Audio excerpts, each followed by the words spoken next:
My dear students, my name is Shahid Shahzad, आपका chemistry teacher. उम्मीद है कि आप सब खैरियत से होंगे। डियर स्टूडेंट्स, जैसे कि आपको मालूम है कि हम आपसे शेयर कर रहे हैं फर्स्ट ईयर केमिस्ट्री का चैप्टर नंबर 5 और हमने लास्ट टाइम आपसे शेयर किया था ऑर्बिटल के बारे में, मतलब उसके कंसेप्ट हमने आपको बताए थे।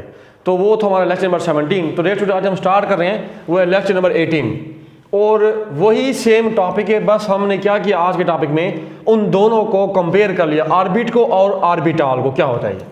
सबसे पहले हम आपको बता रहे हैं atomic orbital, lecture number 18 according to Schrodinger.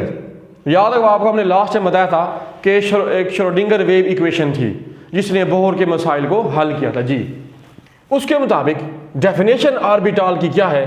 The volume of space in which there is 95% chance of finding an electron. मतलब कि वॉल्यूम ऑफ स्पेस जिसमें 95% चांस हो कि इलेक्ट्रॉन का पाए जाने का इम्कान हो, मौजूद हो, तो उसको आप बोलते हैं ऑर्बिटल भी पढ़ते हैं। मैंने अब लास्ट टाइम कहा था, या ऑर्बिटल भी कहते हैं। अब ऑर्बिटल जो है दूसरे मायनों में आप इसको बोल सकते हैं कि ये spread of charge surrounding the nucleus, मतलब चार्जेस का ऐसा फैलाव है जो न्यूक्लियस के इर्द गिर्द मौजूद होता है। दूसरे लफ्जों में आप इसको इलेक्ट्रॉनिक क्लाउड भी कह सकते हैं। किसको? ऑर्बिटल को इलेक्ट्रॉनिक क्लाउड भी कह सकते हैं। अब हमने क्या किया जी, आपके सामने है, हमने दोनों को कंपेयर कर दिया। ऑर्बिट क्या होता है और ऑर्बिटल क्या होता है। ऑर्बिट की बात करते हैं। पहला पॉइंट, बोहर के मुताबिक डेफिनेट पाथ, उसमें इलेक्ट्रॉन मूव्स करता है अराउंड द न्यूक्लियस। उस डेफिनेट पाथ को आप ऑर्बिट का नाम कहते हैं, जो कि बोहर ने हमें बताया बाय बोहर कंसेप्ट, जैसे कि KLMN। Second point, orbits flat होते हैं। बोहर के मुताबिक orbits are flat. Third point, Bohr के मुताबिक सर्कुलर इन शेप, उनका शेप जो है वो सर्कुलर होता है। Fourth point, orbits non directional होते हैं। फिफ्थ पॉइंट, ऑर्बिट में exact position and momentum of electron can be measured.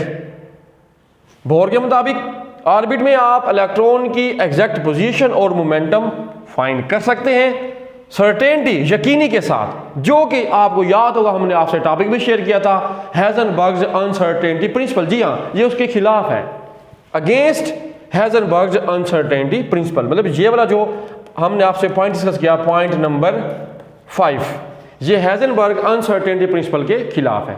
6 point, Bohr के मुताबिक प्लेनर मोशन होती है इलेक्ट्रॉन्स की। और लास्ट पॉइंट है, आपको माइंड में होना चाहिए, याद भी कर लें आप, मालूम भी होगा शायद, कि जो ऑर्बिट्स हैं उनमें जो number, maximum number of electrons हैं, वो आप कैसे फाइंड करेंगे डियर स्टूडेंट्स? वो आपने फार्मूला यूज करना है 2n²।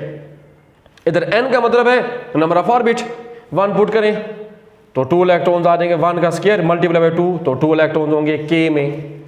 n is equal to 2 की बात करें, सेकंड ऑर्बिट में कितने इलेक्ट्रॉन्स होंगे? तो डियर स्टूडेंट्स, आप n की जगह 2 पुट कर दें तो 2 का स्क्वायर 4 टू द 8, तो उसमें 8 इलेक्ट्रॉन होंगे, L में 8 इलेक्ट्रॉन।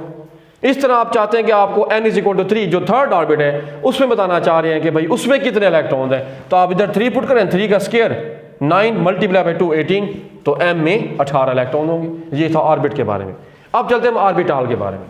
फर्स्ट पॉइंट, श्रोडिंगर के मुताबिक 3 डायमेंशनल स्पेस अराउंड न्यूक्लियस, उसमें आप probability of finding electron is maximum 95%। मतलब श्रोडिंगर वेव इक्वेशन आपको मालूम है, हमने ऊपर भी बताया आपको और लास्ट टाइम भी शेयर किया था। उसके मुताबिक कि ऐसा 3 डायमेंशनल स्पेस न्यूक्लियस के इर्द गिर्द जहां पर 95% मैक्सिमम चांस हो कि इलेक्ट्रॉन के पाए जाने का इम्कान हो, उसको नाम दिया उसने ऑर्बिटल का। Second point, orbitals are 3 dimensional except, सिवाय s ऑर्बिटल के, क्योंकि s ऑर्बिटल की शेप आपको मालूम है जस्ट होती है स्फेरिकल, उसकी 3 डायमेंशनल शेप नहीं होती।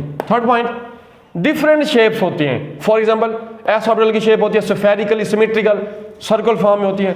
p ऑर्बिटल की शेप डम्बल शेप होती है, जैसे कि आपके सामने हम ड्रा भी कर सकते हैं, यहां पे इस तरह डम्बल शेप है। Fourth point, all orbitals are directional except s orbital. Fifth point, orbital exact position and momentum can not be measured with certainty, और बिल्कुल चूंकि इधर चूंकि ऑर्बिट में था कि आप एग्जैक्ट फाइंड कर सकते जो कि हेजनबर्ग अनसर्टेनिटी प्रिंसिपल के खिलाफ है, और जो ये वाला पॉइंट है ये according to Heisenberg uncertainty principle है। सेकंड लास्ट पॉइंट कि 3 डायमेंशनल मोशन होती है इलेक्ट्रॉन्स की, इधर कहा गया कि नहीं प्लेनर मोशन होती है। और हमारा लास्ट पॉइंट है कि orbital can accommodate maximum of 2 electrons, कि ऑर्बिटल में मैक्सिमम 2 इलेक्ट्रॉन होते हैं। स्टूडेंट्स ये था हमारा टॉपिक, और हमारा चैप्टर 5 इंशाल्लाह आने वाले लेक्चर में कोशिश करेंगे 1 या 2 लेक्चर में उसको वाइंड अप कर दें, और वो होगा हमारा क्वांटम नंबर। तो उम्मीद है कि आपको ये कंसेप्ट क्लियर हो चुका होगा। Thanks for watching.